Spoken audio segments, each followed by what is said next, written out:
Okay ma'am जी, देतांत की बात करेंगे आज हम लोग। तो लास्ट हमने डिस्कस किया था शीत युद्ध का, और शीत युद्ध के परिणाम की बात करी थी, और अंतरराष्ट्रीय राजनीति पर जो है शीत युद्ध का क्या प्रभाव रहा इसके बारे में डिस्कस किया था। उसका जो नेक्स्ट स्टेप जो आता है उसमें बात की जाती है कि एक ऐसा दौर आया जिसमें दोनों ही राष्ट्र, जिसमें यूएसए एंड यूएसएसआर जो है, जहाँ पे एक तनाव शैथिल्य का जो है दौर जो है वो आया, जिसमें दोनों ही राष्ट्रों ने तनाव शैथिल्य जिसे बोला जाता है, एक शिथिलता का दौर जिसे बोला जाता है, कि जहां पर एक ऐसा एनवायरनमेंट क्रिएट किया जाए जिसमें एक शांति का वातावरण हो, और ना ही युद्ध की कोई एक और संभावना जो है पैदा हो सके, या दूसरा ये जो तीसरा विश्व युद्ध जो है वो स्टार्ट हो सके। तो यहाँ पे मैंने एक डेफिनेशन में इन शॉर्ट बताया है कि 1962 के क्यूबा संकट के बाद संयुक्त राज्य अमेरिका और सोवियत संघ के व्यवहार में आए परिवर्तनों को तनाव शैथिल्य या देतांत का नाम दिया जाता है। क्यूबा संकट के बाद शीत युद्ध के वातावरण में कुछ नरमी आई, और दोनों गुटों के मध्य व्याप्त तनाव की भावना सौहार्दपूर्ण व मित्रता की भावना में बदलने के आसार दिखाई देने लगे।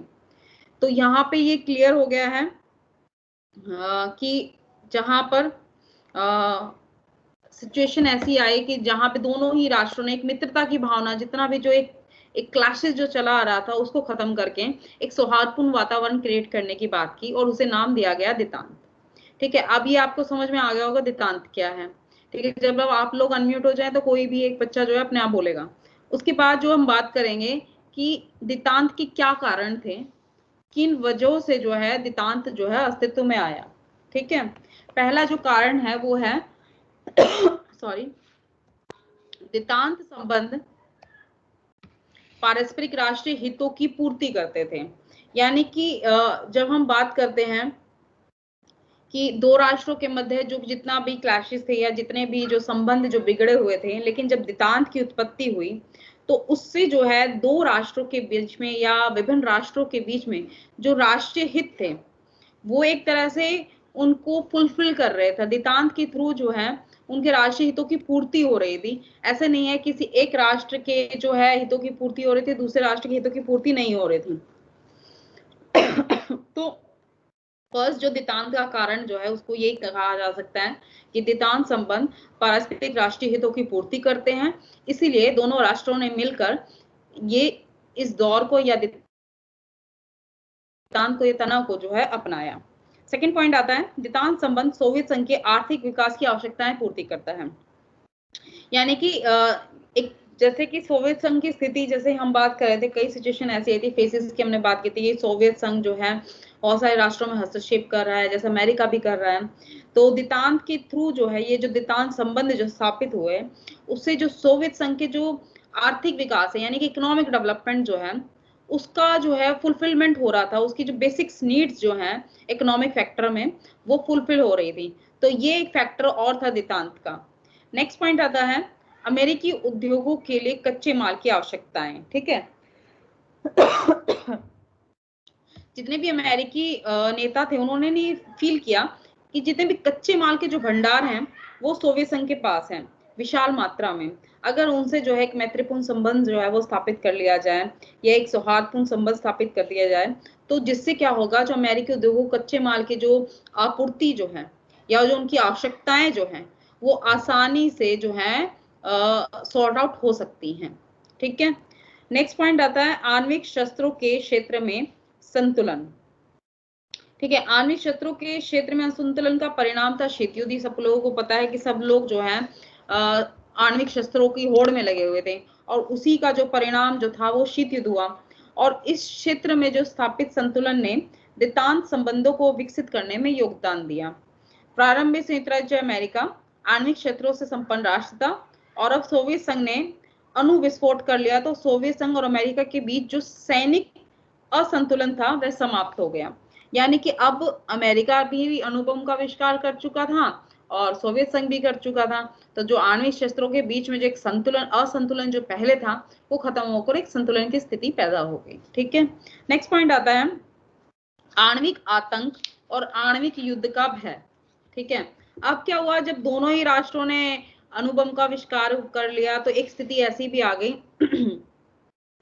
कि आणविक युद्ध हो सकता है। ये एक ऐसा वातावरण क्रिएट हो सकता है जहां पर आतंक का साया क्रिएट हो सकता है, जहां पर हर कोई जो है आणविक अणुबम के बेसिस पर जो है किसी को डरा धमका सकता है या किसी भी राष्ट्र को जो है अपने अंडर कर सकता है। तो ये कुछ फैक्टर्स थे, इसके साथ कंटिन्यू चलेगा अभी सिद्धांत के कारणों में। नेक्स्ट स्लाइड में आता है राष्ट्रीय प्राथमिकताओं में बुनियादी परिवर्तन।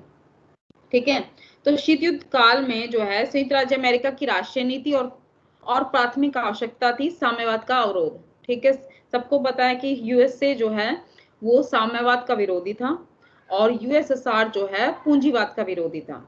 ठीक है, तो साम्यवाद का विरोधी था, ये क्लियर हो गया। इसके लिए दोनों देशों ने जो क्या किया, कल्याणकारी योजनाएं बनाई, गरीबी उन्मूलन की बात करी, जीवन स्तर ऊंचा करने के लिए एक वेलफेयर सोसाइटी जो है वो डेवलप करने की बात की, ताकि जो है सबकी जो बेसिक जो कह सकते हैं नेशनल इंटरेस्ट है, जो जैसे कि बेसिक सबका नेशनल इंटरेस्ट क्या होता है, जो बेसिक चीजें होती है, वेलफेयर सोसाइटी क्रिएट करना, गरीबी खत्म करना, जीवन स्तर ऊंचा करना, या बोल सकते हैं कि अपनी सैनिक ताकत को मजबूत करना ताकि कोई भी राष्ट्र उन पर आक्रमण ना कर सके। तो राष्ट्रीय प्राथमिकताओं में जो है वो बुनियादी परिवर्तन जो है वो भी एक कारण था दितांत के उत्पन्न होने का। ये दितांत के कारणों में सम्मिलित किया जाता है। नेक्स्ट आता है शीत युद्ध का तनावपूर्ण वातावरण। ठीक है, सबको पता है शीत युद्ध एक मनोवैज्ञानिक युद्ध था। यह निलंबित मित्रोडन के समान था, सबको पता है ये बात। तो इस पीरियड में क्या हुआ कि दोनों ही राष्ट्रों को जो है या दोनों ही महाशक्तियों को जो है यह आशंका होने लगी कि शीत युद्ध कभी भी सशस्त्र युद्ध में परिवर्तित हो सकता है और उसका परिणाम होगा भयंकर विध्वंस। इसलिए वे पारस्परिक टकराव से बचने की दिशा में सोचने पर बाध्य होने लगे कि अगर यूएसए भी ऐसे ही करता रहा, यूएसएसआर भी ऐसे ही करता रहा, तो पूरा विश्व जो है फिर एक ऐसे युद्ध में परिवर्तित हो जाएगा जिसमें लाखों की करोड़ों की हानि होगी। तो इसलिए जो शीत युद्ध का जो तनावपूर्ण वातावरण खत्म हो सके तो वो दोनों ही राष्ट्रों ने दितांत का रास्ता अख्तियार किया। नेक्स्ट आता है साम्यवादी गुटबंदी का ढीलापन तथा सोवियत चीन रूस चीन मतभेद। ठीक है, सबको क्लियर हो रहा है?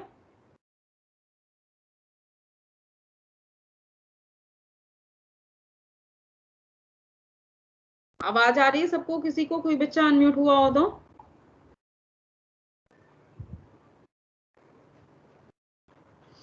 कोई बात नहीं, ठीक है। साम्यवादी गुटबंदी का ढीलापन तथा सोवियत रूस चीन मतभेद।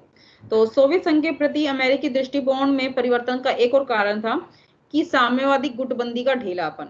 ठीक है, तो जो साम्यवादी गुटबंदी जो चल रही थी उसमें एक कमजोरी या बोल सकते हैं कि एक ऐसा दौर आया कि वो जो गुटबंदी है वो ढीली पड़ती चली गई, जिससे क्या हुआ अंतरराष्ट्रीय स्तर पर जो साम्यवादी गुट का एक जो ताकतवर रूप जो दिखाई दे रहा था वो कमजोर होता चला गया।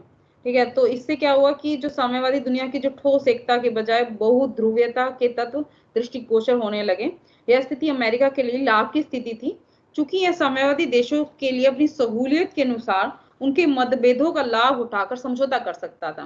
तो ये पीरियड जो था इसमें क्या किया अमेरिका ने कि साम्यवादी जो गुट है वो थोड़ा ढीला पड़ने लगा, तो उन्होंने सोचा कि अगर इसकी स्थिति तो अगर हम कंपैरेटिवली अगर हम पूंजी कैपिटलिस्ट सोसाइटी से देखें जिसे पूंजीपति राज्य या पूंजीवाद जिसे बोला जाता है, तो उसमें क्या हुआ कि अगर हम इनके साथ गुटबंदी करेंगे या इनके साथ जो है सहयोग सही तरह से स्थापित करेंगे तो चीजें जो है बड़ी आसानी से सही रहेंगी और हम भी अपना एक प्रभुत्व जो है वो ठीक से स्थापित कर पाएंगे। ठीक है, नेक्स्ट है गुट निरपेक्ष राष्ट्रों की भूमिका। ठीक है, शीत युद्ध को देतांत अर्थात शीत तनाव शैथिल्य की स्थिति में लाने का श्रेय गुट निरपेक्ष आंदोलन का ही है। गुट निरपेक्ष राष्ट्रों ने शीत युद्ध को बढ़ावा देने वाली गुटबंदी को तोड़ने में सहयोग। गुट निरपेक्षता आप लोगों को पता है क्या होता है? गुट निरपेक्षता जाए यानी कि जो भारत ने इजाद किया कि किसी भी राष्ट्र में या किसी भी गुट में सम्मिलित ना होना। ठीक है, तो यही चीज जो है यहाँ पर फॉलो की गई कि ये जो गुट निरपेक्ष राष्ट्रों की जो एक भूमिका थी उससे क्या हुआ जो गुटबंदी का दौर चल रहा था वो धीरे धीरे खत्म होने लग गया और वहां पे जो है सभी राष्ट्र जो है कि एक गुट में ना सम्मिलित होकर या दूसरे गुट में ना सम्मिलित होकर कि इंडिविजुअल वे में काम करने लगे। हाँ बच्चे, आवाज आ रही है सबको? अब आपने आपको अनम्यूट कर लो। हाँ ठीक है, अभी हुए हो ना अनम्यूट आप लोग? अभी तक का कुछ क्वेरी अभी तक समझ में आया? दितांत का मीनिंग समझ में आ गया? Yes ma'am. Yes ma'am. Yes ma'am. ठीक है, तो दितांत के कारण चल रहे थे, ठीक है, तो दितांत के कारण में लाभ गुटनिरपेक्ष राष्ट्रों की भूमिका तक कर लिया। यहाँ तक किसी को कुछ भी क्वेरी है तो एक बार बता मैम दीजिए। दितांत के कारणों में 4th पॉइंट जो है आणविक वाला, छात्रों वाला, वो वाला समझा दो एक बार। हाँ, इसमें क्या था कि जब आपने पढ़ा था ना, जब शीत युद्ध हमने पढ़ा था, तो उसमें क्या था कि जब अमेरिका ने हिरोशिमा पर बम फेंका, याद है ना, अणुबम का आविष्कार किया था। यस उसके मैम। बाद जब हमने फेसिस पढ़े थे, उसमें कहा था कि सोवियत संघ ने भी अणुबम का आविष्कार कर लिया। तो ये जो एक असंतुलन की जो स्थिति थी पहले, कि जहां पर एक राष्ट्र के पास अणु शक्ति है, अणुबम का आविष्कार कर रहा है, दूसरे राष्ट्र के पास कोई शक्ति नहीं है, तो वो सिचुएशन ऐसी है कि यहाँ पे जो बैलेंस ऑफ पावर जिसे बोला जाता है ना, शक्ति संतुलन, तो यहाँ पर ये जो संतुलन की स्थिति आ गई कि अणुबम के क्षेत्र में या आणविक क्षेत्र में जो है एक संतुलन की स्थिति आई। इतना सही मीनिंग था उसमें, कि ताकि जो है अमेरिका भी उतना ही ताकतवर बना हुआ था, और जो है साम्यवाद की बात करें या मतलब यूएसएसआर की बात करें, वो भी उतना ही ताकतवर बना हुआ था आणविक क्षेत्र में। क्लियर है पॉइंट? ओके मैम, लेकिन मैम इसमें एग्जांपल क्या देंगे फिर? एग्जाम्पल सिंपल सा तो है, बताओ उन्होंने, सिंपल सा कि अगर हम हिरोशिमा पे अगर हम बात कर रहे हैं कि अमेरिका का था, लेकिन जैसे उसने क्या बोल सकते हैं, यूज किया, लेकिन यूएसएसआर ने जो है अणुबम का आविष्कार किया, लेकिन हिरोशिमा नागासाकी का जैसे जो एग्जांपल हम देखने को मिलते हैं वो देखने को नहीं मिला। लेकिन इसका इम्पैक्ट क्या रहा कि अगर यूएसएसआर ने जब अणुबम का आविष्कार किया, तो अमेरिका भी सोचने लगा कि ये भी जो है आणविक क्षेत्र में जो है अपनी एक प्रतिभा या अपना जो क्षेत्र विकसित करने में लगा हुआ है। तो जो एक शक्ति संतुलन जिसे हम बोलते हैं ना अंतरराष्ट्रीय स्तर पर, कि बैलेंस ऑफ पावर का जो कॉन्सेप्ट आता है, तो जो एक असंतुलन की स्थिति से संतुलन की स्थिति में जो है पहुंच गया, तो अब दोनों ही राष्ट्रों के बाद आणविक क्षेत्र में इक्वल शक्ति नजर आने लग गई थी। इसका एग्जांपल ऐसे दे सकते हैं हम, जैसे कि ओके मैम। जैसे हमने पढ़ा था ना कि अमेरिका जो है साम्यवाद के विस्तार को रोकने में लगा हुआ था, और यूएसएसआर जो है वो पूंजीवाद के विस्तार को रोकने को लगा हुआ था, ठीक है। जैसे बर्लिन की घेराबंदी हमने पढ़ा था, क्यूबा संकट हमने पढ़ा था, तो वो बहुत सारे अलग अलग एग्जाम्पल्स आप देख सकते हैं कि कई राष्ट्र जो हैं वो आणविक युद्ध की स्थिति ना पैदा हो तो किसी और गुट में सम्मिलित हो रहे थे, चाहे अमेरिका के सपोर्ट में चाहे या यूएसएसआर के सपोर्ट में। लेकिन अब जब दितांत का जब दौर आ रहा है, तो ये दौर जो है एक ऐसी सिचुएशन क्रिएट कर रहा है जहां पर युद्ध की स्थिति ना हो, एक तनावपूर्ण वातावरण ना हो, एक शीतलता का दौर आ सके। सिंपल, ठीक है। नेक्स्ट पॉइंट आता है, मैं स्लाइड बड़ी कर देती हूँ। स्लाइड सारी शो हो रही है ना आज? तो यस मैम। ठीक। नेक्स्ट आता है द्विगुटीय। द्विगुटीय यहाँ पे थोड़ा सा ऐसे लिखा हुआ है क्योंकि हिंदी का कुछ प्रॉब्लम है, द्वि लिखना आता होगा आप लोगों ने। द्विगुटीय राष्ट्र विश्व राजनीति का बहु केंद्रवाद में परिवर्तन, ठीक है। अब क्या हुआ कि हमें नजर आ रहा था कि दो राष्ट्र हैं, यूएसए एंड यूएसएसआर, दो बड़ी महाशक्तियां, ठीक है।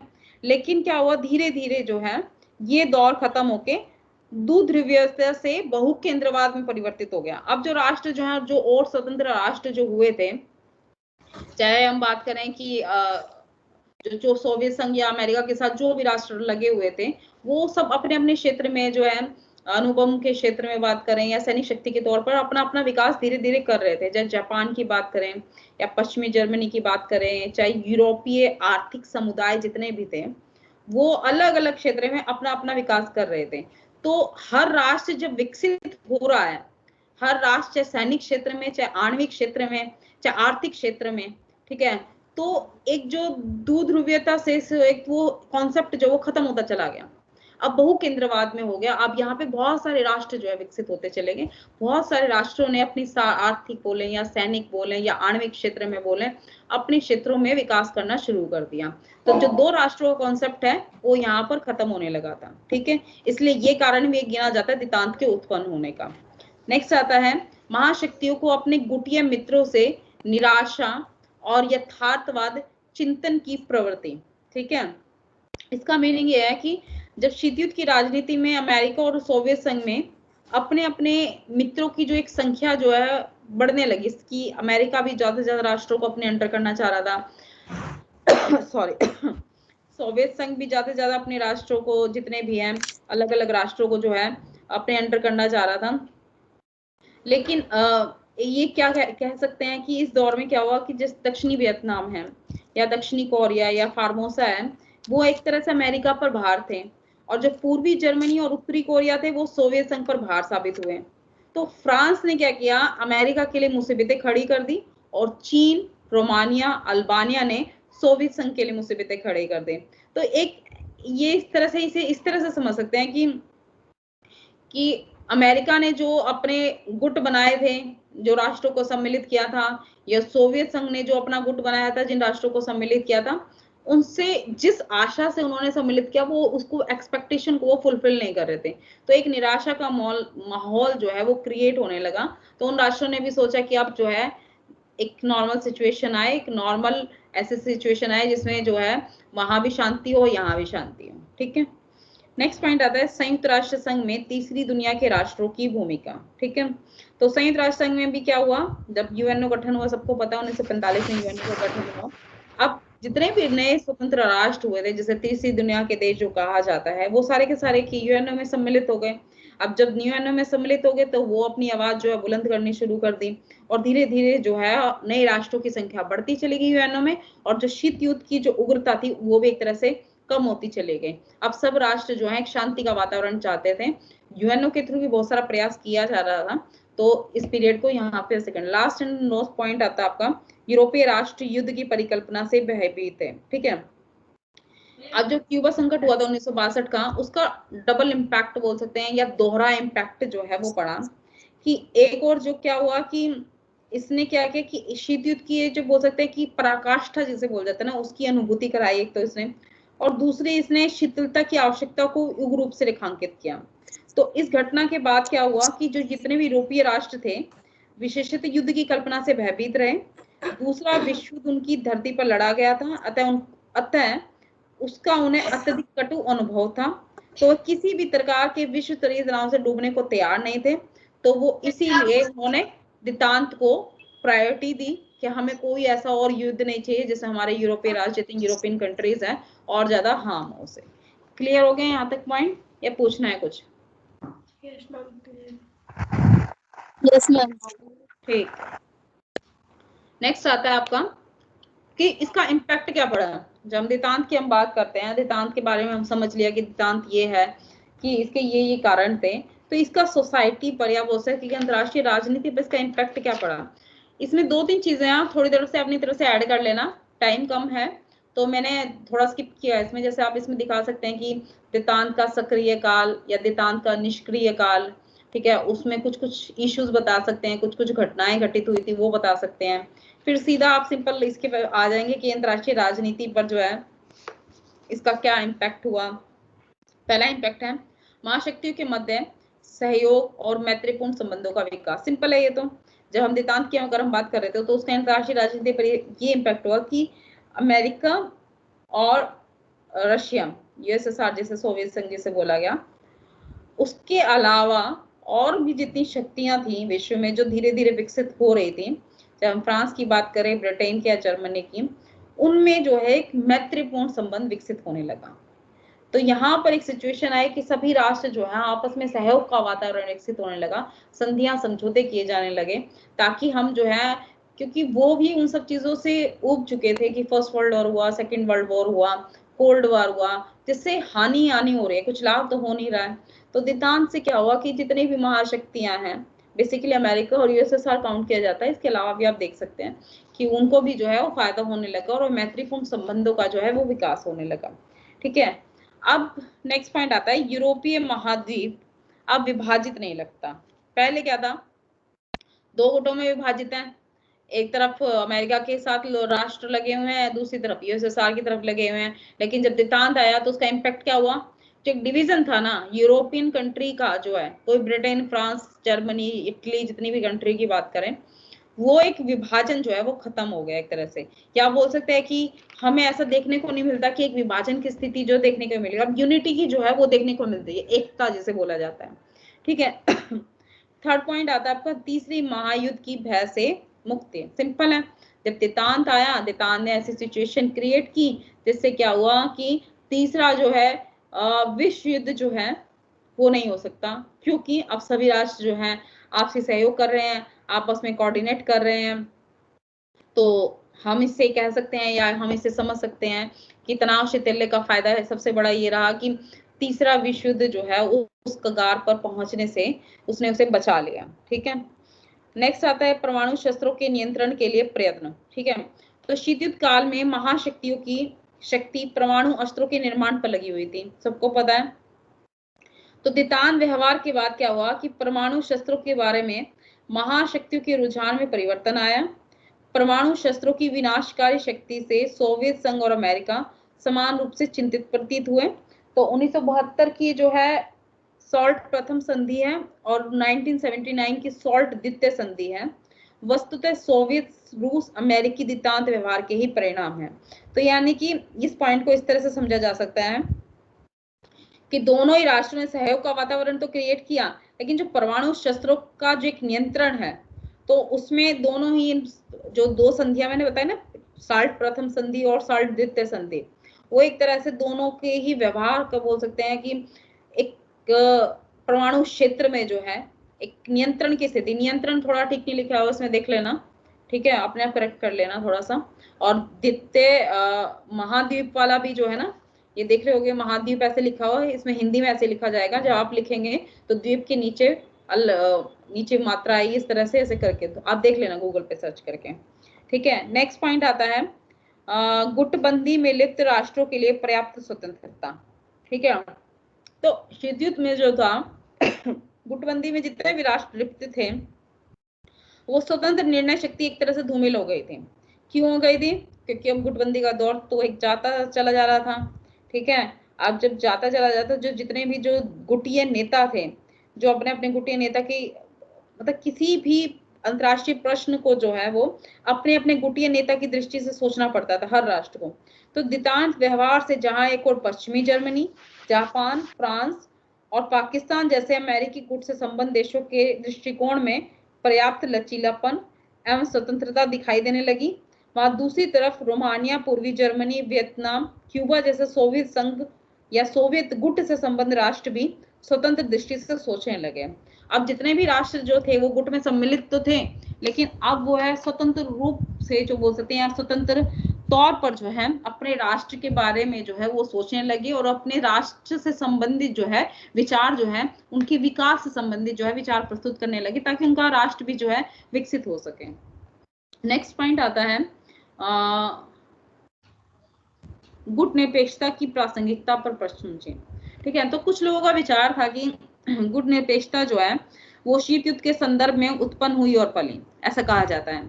इसलिए अब शीत युद्ध में ढील आ जाने के कारण देतांत युग में गुट निरपेक्षता बेमानी हो गई है। इसके विपरीत विचारकों का, कई विचारकों का मत था कि देतांत के कारण अब गुट निरपेक्ष राष्ट्र महाशक्तियों के संदेह और अविश्वास का शिकार नहीं बनते। किसी एक महाशक्ति के साथ गुट निरपेक्ष देश के विशिष्ट संबंध दूसरी महाशक्ति को खटकते नहीं। ठीक है, तो यहाँ पे एक क्वेश्चन मार्क या बहुत प्रासंगिकता है कि क्या रेलेवेंस है अब जब दो राष्ट्रों का जो एक शीत युद्ध का दौर समाप्त हो गया है, देतांत की स्थिति आ गई है, तो गुट निरपेक्ष राष्ट्रों का ऐसा क्या रेलेवेंस है? तो यहाँ पर उस पर क्वेश्चन मार्क लगाया जाने लगा कि अभी नहीं लगता कि अब जो गुट निरपेक्षता की जो नीति अपनाई गई थी उसकी कोई प्रासंगिकता भी है या उसका कुछ इंपॉर्टेंस भी है। ठीक है, नेक्स्ट है महाशक्तियों इस पे अलग से भी क्वेश्चन आ सकता है ना? किस पे? गुट निरपेक्षता पे? हाँ जी मैम, की प्रासंगिकता पर नहीं, आपका जो थर्ड यूनिट है उसमें इंडियन फॉरेन पॉलिसीज है, जैसे कि हम सेकंड यूनिट में पढ़ रहे हैं आपको कि कोल्ड वॉर पढ़ रहे हैं, शीत युद्ध। ठीक है, तो हमने जैसे सेकंड वर्ल्ड वॉर पढ़ा, अब सेकंड वर्ल्ड वॉर से कनेक्ट हो गया नेक्स्ट स्टेप तो शीत युद्ध ही आता है। ठीक है, ये चीजें ना कनेक्टेड है सारी अपने आप से। तो सबसे पहले तो हमने तो द्वितीय विश्व युद्ध पढ़ा, द्वितीय विश्व युद्ध के बाद जो है शीत युद्ध का दौर आया, शीत युद्ध के दौर के बाद देतांत की सिचुएशन आई। ठीक है, देतांत के बाद फिर एक नया शीत युद्ध जिसे बोला जाता है नया शीत युद्ध का दौर आया। हाँ, मैं एक बार कंप्लीट कर लेती हूँ।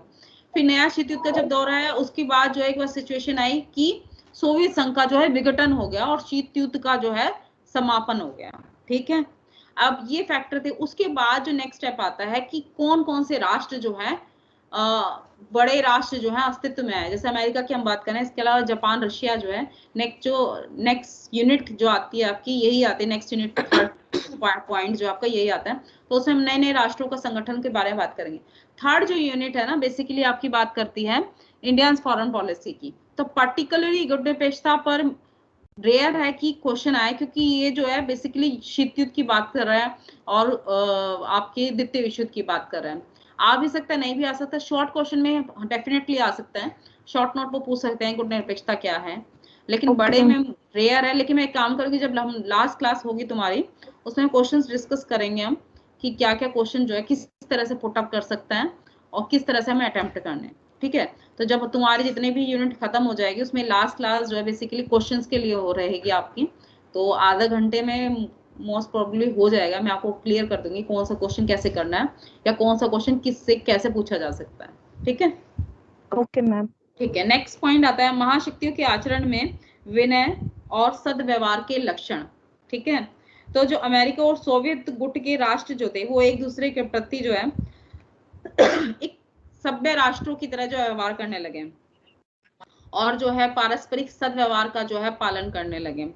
तो जिससे क्या हुआ, दोनों ही राष्ट्रों का जो एक ऐसा वातावरण क्रिएट हो गया जहां पर पारस्परिक विनय बोल सकते हैं, पारस्परिक सद्व्यवहार, या पारस्परिक बोल सकते हैं कि शांति का माहौल, सौहार्दपूर्ण का माहौल या सहयोग का वातावरण विकसित होने लगा। ठीक है, next and the last point, detente यथास्थितिवाद की समर्थक धारणा है। ठीक है, दितांत बेसिकली जो है अंतरराष्ट्रीय राजनीतिक व्यवस्था के स्थायित्व और उसके बने रहने पर बल देता है। कि जैसे यथास्थिति मतलब क्या होता है कि जो सिचुएशन जैसी है उसको वैसे ही बनी रहे। ठीक है, तो सोवियत संघ अमेरिका का हित इसी में था कि उन्हें वर्तमान यथास्थिति को बरकरार रखने के लिए आपसे समझौता करना चाहिए और इस धारणा में स्थायित्व और व्यवस्था अनुरक्षण की परिस्थितियों पर अत्यधिक बल दिया जाता है। यानी कि स्टेबिलिटी होनी बहुत जरूरी है। दितान जब यथास्थितिवाद की बात तो कर रहा है, लेकिन जब दोनों ही राष्ट्र उस यथास्थितिवाद को सपोर्ट करेंगे या समर्थक होंगे, तो उसमें ऐसा नहीं है कि स्टेबिलिटी नहीं होगी, स्थायित्वता होना बहुत जरूरी है। अगर स्थायित्वता होगी तो जिस भी इश्यू पर काम किया जा रहा है या जिस भी क्षेत्र में काम किया जा रहा है वो आसानी से सक्सेसफुल हो सकता है। यहां तक कि आपके पॉइंट थे दितांत के, कि दितांत का अंतरराष्ट्रीय राजनीति पर क्या इम्पैक्ट पड़ा और दितांत के क्या कारण थे। ठीक है, इसके बाद ना देखिए आप थोड़ा सा खुद से कर लेना कि इसके बारे में बात की गई है कि दूसरा शीत युद्ध या संवाद से टकराव जो है, ये अलग अलग पॉइंट्स आते हैं, तो उसको थोड़ा सा आप देख लेना एक बार नया शीत युद्ध के बारे में, नए शीत युद्ध के क्या कारण थे। इतना देने की जरूरत नहीं है, बस इन शॉर्ट जो है अगर हो सके एक पेज पे डिस्क्राइब कर लेना, वो आप देख लेना। मैं सीधा इस पे आ जाती हूँ। शीत युद्ध के जो समाप्ति है कि जो मेन चीज है आपकी कि शीत युद्ध का जो अंत है वो क्यों हुआ, क्या कारण थे, क्या रिस्पॉन्सिबल थे। तो अलग अलग चीजें हैं, इसमें कुछ घटनाएं भी दी गई हैं। ठीक है, कि अलग अलग घटनाओं के बारे में मिखाइल गोर्बाचोव की नीतियों के बारे में बात की गई है, या बोल सकते हैं कि अमेरिका और सोवियत संघ सैन्य जानकारी देने को सहमत हुए, या बर्लिन वाला इश्यू भी डाल सकते हैं कि बर्लिन की दीवार का ध्वस्त होना, या जर्मनी का एकीकरण, और नाटो द्वारा शीत युद्ध की समाप्ति की घोषणा। तो ये अलग अलग रिस्पॉन्सिबल है बहुत सारी चीजें जो शीत युद्ध को समाप्ति के लिए घटनाओं के संदर्भ में देखा जा सकता है। हम कुछ कारणों की बात कर लेते हैं। 4 कारण दिए हुए हैं इसमें कि ये बेसिक चीजें देखो, 4 पॉइंट मैंने बताए हैं, आपको ऐड ऑन करने हैं तो अपनी तरफ से पॉइंट्स ऐड ऑन कर दीजिए। जो इश्यूज डिस्कस करने हैं, कुछ घटनाएं डिस्कस करनी है, वो भी आप कर सकते हैं। ठीक है, आपको बेसिक चीज मिल गई है, आपको इसमें ऐड ऑन करना, तो जितना भी आप कर सकते हैं उतना बेटर रहता है। फर्स्ट पॉइंट आता है मिखाइल गोर्बाचोव का व्यक्तित्व एवं नीतियां। ठीक है, एक सेकेंड होल्ड पे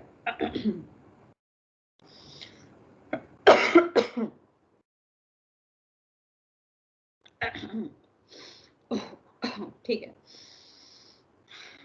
मार्च 1985 में क्या हुआ कि सोवियत संघ की जो बागडोर है वो किसके हाथों में आ गई, आपने नाम सुना होगा मिखाइल गोर्बाचोव। ठीक है, तो जिस प्रकार स्टालिन जो है वो शीत युद्ध के जनक के रूप में देखा जाता था, उसी प्रकार दुनिया गोर्बाचोव को शीत युद्ध का अंत करने वाले नेता के रूप में देखती है। ठीक है, तो गॉर्बचोव ने जो गॉर्बचोव की जो नीतियां हैं वो कहीं ना कहीं रिस्पॉन्सिबल थी शीत युद्ध को खत्म करने के लिए। कई ऐसी नीतियां उन्होंने अपनाई, जैसे कि एग्जांपल मैं दे देती हूँ कि उन्होंने क्या किया, दिसंबर 1987 में कम और मध्यम दूरी तक मार करने वाले प्रक्षेपास्त्रों को नष्ट करने वाली संधि जिसे INF संधि पर हस्ताक्षर किए, और उन्होंने शस्त्रों और सेनाओं की एक तरफा कटौती की घोषणा की, और उनकी ग्लासनोस्ट और पेरेस्ट्रोका नीतियां जो हैं, ग्लासनोस्ट की नीति याद रखना, इसका शॉर्ट क्वेश्चन भी आ जाता है, ग्लासनोस्ट की नीति क्या है, कि राष्ट्रीय और अंतरराष्ट्रीय क्षेत्रों में नई व्यवस्था का सूत्रपात किया। तो ओवरऑल इसको इस तरह से समझ लो कि मिखाइल गोर्बाचोव ने एक तरह से अपनी इस तरह की नीतियों को क्रिएट किया जिससे उसकी सैनिक शक्ति भी कम होती चली गई, या बोल सकते हैं उनकी सेनाओं और अस्त्रों में भी कटौती होती चली गई, जिससे दूसरे राष्ट्रों को जो है आसानी से लाभ होता चला गया। तो ये एक सबसे मतलब एक मेन फैक्टर जो है, फर्स्ट पॉइंट ही मेन फैक्टर कहलाया जाता है जब भी हम शीत युद्ध के अंत की बात करते हैं, कि सोवियत संघ के विघटन के लिए या सोवियत संघ का बिखराव के लिए जो है मिखाइल गोर्बाचोव ही जो है वो रिस्पॉन्सिबल थे। ठीक है, नेक्स्ट जो आता है सोवियत संघ की आर्थिक मजबूरियां। ठीक है, तो 1980 के बाद जो है सोवियत संघ आर्थिक संकट से गुजर रहा था। अंतरिक्ष अनुसंधान की प्रतिस्पर्धा और शस्त्र निर्माण पर बेतहाशा खर्च करने के बाद उसकी अर्थव्यवस्था लड़खड़ाने लगी, अतः उसमें इतना सामर्थ्य नहीं था कि वह पश्चिमी देशों से शीत युद्ध की प्रतिस्पर्धा कर सके।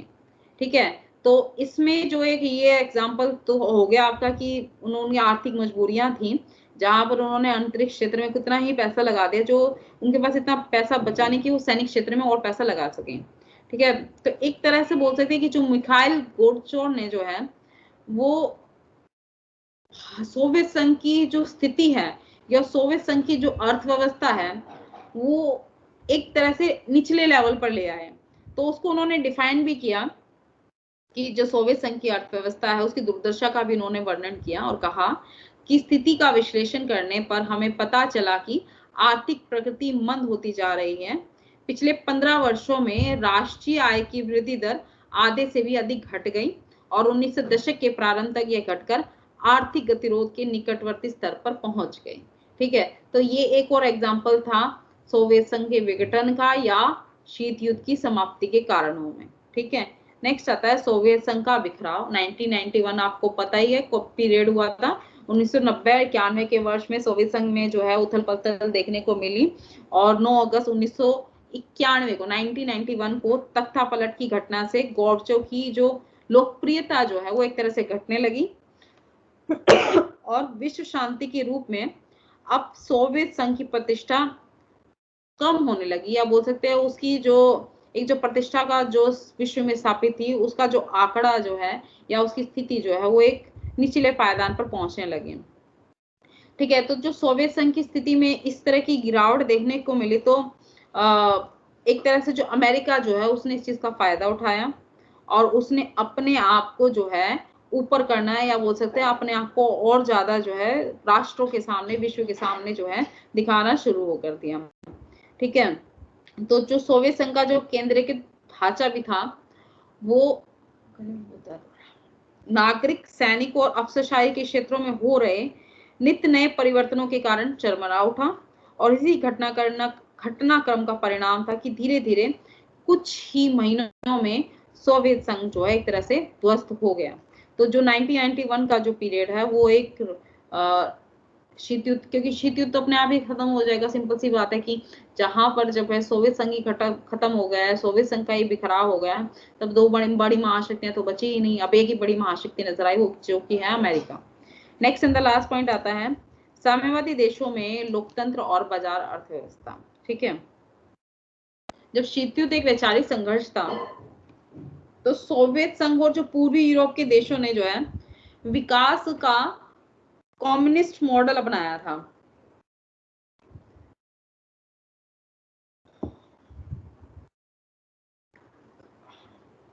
जिसकी विशेषता थी एक सर्वाधिकारवादी दल तथा केंद्रीकृत आदेशित अर्थव्यवस्था। किंतु 1980 और 90 के वर्षों में क्या हुआ कि पूर्वी यूरोप के देशों ने स्वतंत्र निर्वाचन प्रणाली या स्वतंत्र निर्वाचन वाली बहुदलीय लोकतांत्रिक राजनीतिक व्यवस्था के साथ साथ बाजार व्यवस्था भी अपना ली। जैसे हम बोलते हैं ना कि जो बाजार अर्थव्यवस्था या कैपिटलिस्ट सोसाइटी अगर हम बात करें, ये जो सारी की सारी देन किसकी है?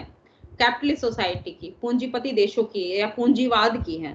तो जो साम्यवादी देशों में क्या हुआ, धीरे धीरे अब क्या हुआ, लोकतंत्र का भी प्रचार प्रसार होने लगा, और जो बाजार अर्थव्यवस्था जो कि पूंजीवाद की देन है, वो भी जो है साम्यवादी देशों में अपनाई जाने लगी। तो ये भी, जो कि साम्यवाद का कॉन्सेप्ट अलग है, साम्यवाद अलग तरीके से देखता है। तो जब साम्यवादी देशों में ये सब चीजें विकसित होने लगी और पश्चिमी लोकतंत्र या बोल सकते हैं कि जो वेस्टर्नाइजेशन का इम्पैक्ट आने लगा, तो इससे भी क्या हुआ, शीत युद्ध जो है वो समाप्त होने लगा। तो ये आपके 4 कारणों में गिना जाता है। इसके बाद आप दिखा सकते हैं कि शीत युद्ध की समाप्ति का जो है अंतर्राष्ट्रीय राजनीति पर क्या प्रभाव पड़ा। अलग अलग चीजें देखने को मिली, बहुत सारे राष्ट्र जो है स्वतंत्र होने लगा। अफगानिस्तान का इशू डाल सकते हैं, नामीबिया का इशू डाल सकते हैं, या ईरान और इराक की युद्ध की समाप्ति 1988 का पीरियड जो था।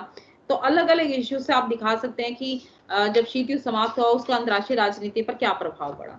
ठीक है, ये यहाँ पे आपका खत्म होता है। ठीक है, अब आपका जब हम बात करते हैं कि जो सेकेंड यूनिट था आपका, सेकेंड यूनिट में एक सेकेंड,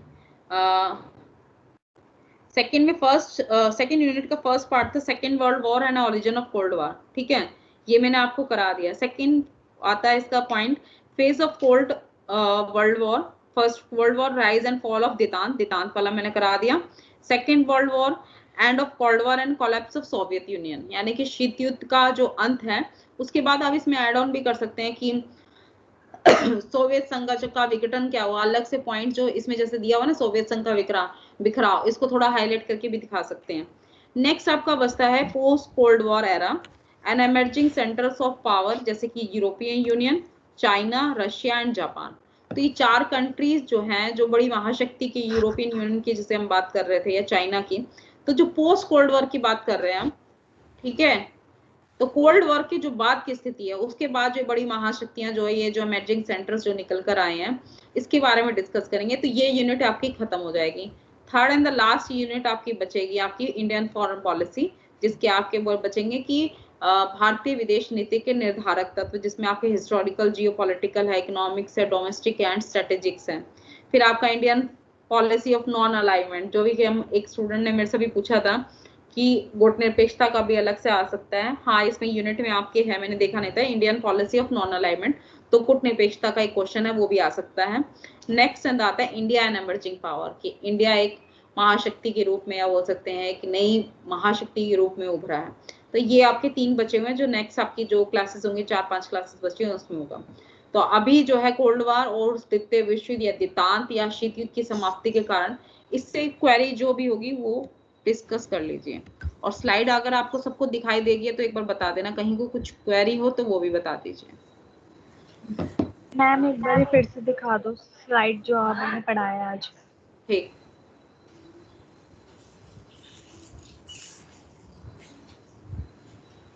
ये फर्स्ट स्लाइड है जिसमें देतांत के बारे में बताया गया है।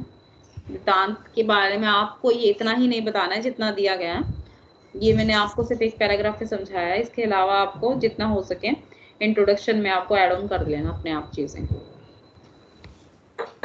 फिर आते हैं देतांत के कारण, नेक्स्ट स्लाइड।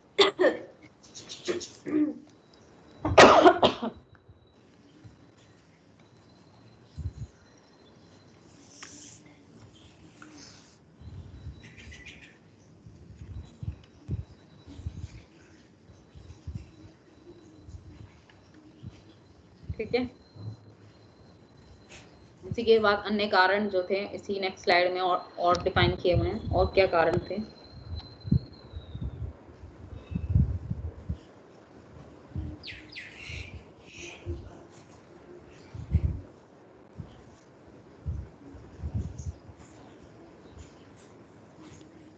फिर देतांत का जो है अंतरराष्ट्रीय व्यवस्था पर क्या प्रभाव पड़ा।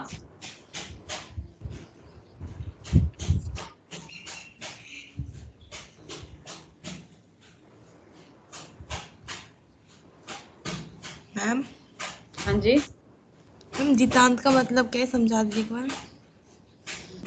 बेटा पूरी क्लास होगी, समझ में नहीं आया आपको? मैम मैं थोड़ा लेट आई थी इसलिए।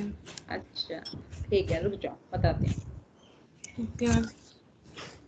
ये स्लाइड थी, उसके बाद नेक्स्ट स्लाइड आपकी लास्ट बचती है। शीत युद्ध की समाप्ति के कारण।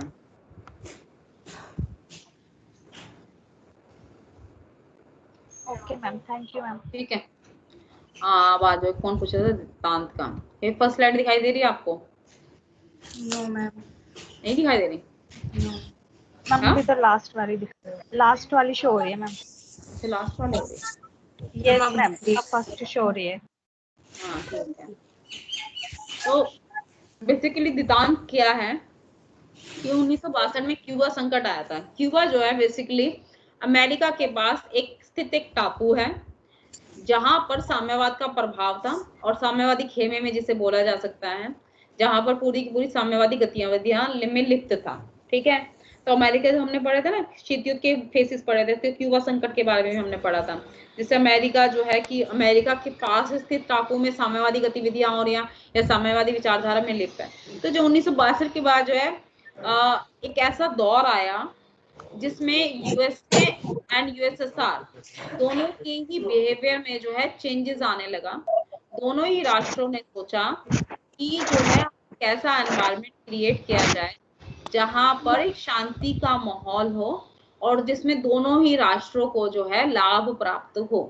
तो ये जब लिखी है, 2 लाइनें लिखी हैं कि 1962 के क्यूबा संकट के बाद संयुक्त राज्य अमेरिका और सोवियत संघ के व्यवहार में आए परिवर्तनों को तनाव शैथिल्य या दितांत का नाम दिया जाता है। क्यूबा संकट के बाद शीत युद्ध के वातावरण में कुछ नरमी आई और दोनों गुटों के मध्य व्याप्त तनाव की भावना सौहार्दपूर्ण व मित्रता की भावना में बदलने के आसार दिखाई देने लगे। उसी के बाद जो नेक्स्ट स्लाइड्स हमने पढ़ी थी कि ये क्या कारण थे जिससे दितांत की उत्पत्ति हुई, क्योंकि बहुत सारे अलग अलग कारण रिस्पॉन्सिबल थे, जैसे मैंने बताए हैं उसमें स्लाइड्स में आप देखेंगे कि जहां पर दोनों ही राष्ट्रों ने सोचा कि एक तीसरा विश्व युद्ध ना हो, क्योंकि उससे किसी को लाभ तो हो नहीं रहा था, ना फर्स्ट वर्ल्ड वॉर से किसी को लाभ हुआ, ना सेकेंड वर्ल्ड वॉर से किसी को लाभ हुआ। तो हम जो है एक ऐसा एनवायरनमेंट क्रिएट करते हैं जिसमें यूएसएसआर को भी उतना ही लाभ हो और बोल सकते हैं कि यूएसए को भी उतना ही लाभ हो। तो इसे ही दितांत बोला गया। दितांत के बाद की जो सिचुएशन आती है जिसमें नया शीत युद्ध या बोल सकते हैं कुछ ऐसी सिचुएशन आई। फिर एक चीज जो लास्ट मेन चीज आती है आपकी शीत युद्ध की समाप्ति, ठीक है, जिसमें 4 कारण बताए हैं। आपको और कारण मिले तो उसमें ऐड ऑन कर देना। यहाँ तक का था। आप बताओ इसमें और कुछ कह रही है किसी को? Thank you ma'am. पढ़ रहे हो तुम खुद से या नहीं पढ़ रहे हो? मैम पढ़ रहे हैं। कहाँ से पढ़ रहे हो?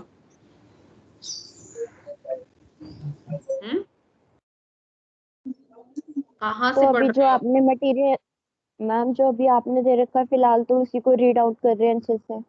बेटा उसमें तो सिर्फ और पॉइंट कुछ दिए हुए ना, आपको डिटेल तो मैम पढ़नी बुक पड़ेगी ना। पे उसका आगे का डिस्प्लेन करने के लिए ना एग्जाम्पल वगैरह यूट्यूब वगैरह से भी देख लेते हैं।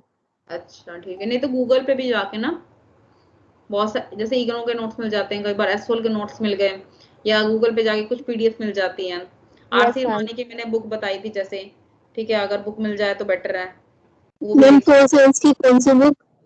आरसी विरमानी की थी, मैंने आपको बताई थी, उसमें कुछ कुछ चीजें मिल जाएंगी, सारी तो नहीं मिलेंगी, कुछ कुछ मिल जाएंगी। हाँ हर्षिता बोलो। मैम कौन सी बुक? पोल साइंस की? हाँ जी, मैम पोल साइंस की कौन सी बुक लेनी है? होल साइंस की बेटा मैं आरसी विरमानी बता रही हूँ, लेकिन उसमें सारा तो सिलेबस नहीं है, लेकिन हाँ मतलब 60 to 70% जो है वो सिलेबस आपका कवर अप है। कुछ चीजें नहीं मिलेंगी तो कुछ चीजें आप देख लेना, इधर उधर से मैम सर्च कर एसओएल लेना। की वेबसाइट पे सोल वाली मिल जाएगी? हाँ मिल जाएगी, पुरानी वाली भी मिल जाएगी, आप चेक करना, एसओएल की वेबसाइट पे जाना, सीबीसीएस डालना, उसमें आप यूजी पे डालना कि आपके रीडिंग मटेरियल पे जाना, हो जाएगी, उसमें हो जाएगा, मिल जाएगा, ट्राई करो एक बार। मैम उसमें है। हाँ उसमें मैम अवेलेबल है। इस मैम सेकंड यूनिट में और भी टॉपिक है यार, ये खत्म हो गया। नहीं एक टॉपिक बताया ना मैंने तुम्हें, emerging powers, post cold war era emerging powers में, जिसमें मैंने आपको यूरोपियन यूनियन बताया, जापान है, रशिया है, सॉरी चाइना है, तो वो 4 कंट्री के बारे में पढ़ेंगे बस। वो सेकंड जो परसों आपकी क्लास है खत्म हो जाएगा सेकंड यूनिट। फिर आपकी थर्ड यूनिट बचेगी जो कि बहुत ईजी है, जल्दी भी हो जाएगी वो। जिसमें इंडियन फॉरेन पॉलिसी की हम बात करेंगे, गुटे पेश्ता की बात करेंगे, इंडिया एंड एमर्जिंग पावर की बात करेंगे, खत्म। ठीक है, तो एक यूनिट की तीन पार्ट, ठीक है, 3 पार्ट डिवाइडेड है। वो इजी है, वो थोड़ा और ये भी इजी था, ऐसे तो टफ नहीं था, ठीक है, लेकिन वो थोड़ा उसमें ज्यादा याद करने की जरूरत भी नहीं पड़ेगी, पॉइंट्स याद करोगे वो चैप्टर आराम से हो जाएगा।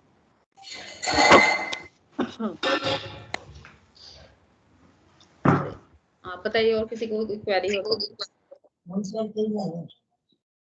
मैम एसवेल की साइट पे जो बुक अवेलेबल हो रही है वो तो इंग्लिश मीडियम की हो रही है, हिंदी मीडियम तो उसमें शो ही नहीं हो रहा है। बेटा सब कुछ है वहाँ पे ना, आप थोड़ा ध्यान से, थोड़ा सा ध्यान से देखिए, हर उसको यूजी डालेंगे, इंग्लिश हिंदी दोनों दिया हुआ है उसमें, उसमें आपसे पूछता है, जब हिंदी की है उसमें, साइड में क्लिक करेंगे ना, राइट हैंड साइड को, जब राइट हैंड साइड में क्लिक करेंगे तो वहाँ पे हिंदी अंग्रेजी दोनों पूछा जाता है, तो वहाँ अच्छा। हिंदी वाले को क्लिक करो, उसको डाउनलोड कर लो। Okay ma'am, thank you ma'am. Okay,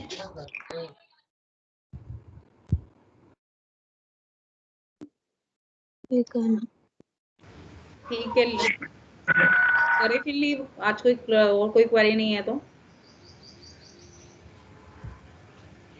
yes ma'am. पिछली वाली क्लास में जितनी भी है उसको भी एक बार रीड करते रहो, जो फर्स्ट यूनिट हुई थी, अगर उसमें भी कुछ प्रॉब्लम आ रही है तो जितनी भी क्लासेस हो रही हैं उसमें पूछते रहा करो, ताकि ओके मैम। बाद में तो क्लासेस खत्म हो जाएंगे, और अभी तुम्हारे एग्जाम पोस्टपोन होंगे, सबको पता ही है ना। Yes ma'am. हाँ, तो अभी कोविड की सिचुएशन ऐसी है तो एग्जाम पोस्टपोन हो रहे हैं, तो तुम्हें अच्छी अपॉर्चुनिटी पढ़ने की समय मिला हुआ है, घर बैठे ही तुम्हें ऑनलाइन क्लासेस भी हो रही हैं, तो अपना Yes, जो भी ma'am. तुम्हें जो भी क्लास होती है, मेरे अलावा जो भी क्लासेस होती हैं, तो कम से कम अपनी क्वेरीज जो है पेपर पे लिख के रखा करो कि ये यहाँ पे प्रॉब्लम आ रही है, तो एक अच्छी अपॉर्चुनिटी है तुम्हारे पास, ठीक है, उसको यूज करो, पढ़ो, थोड़ा घर पर ही पढ़ा करो थोड़ा सा।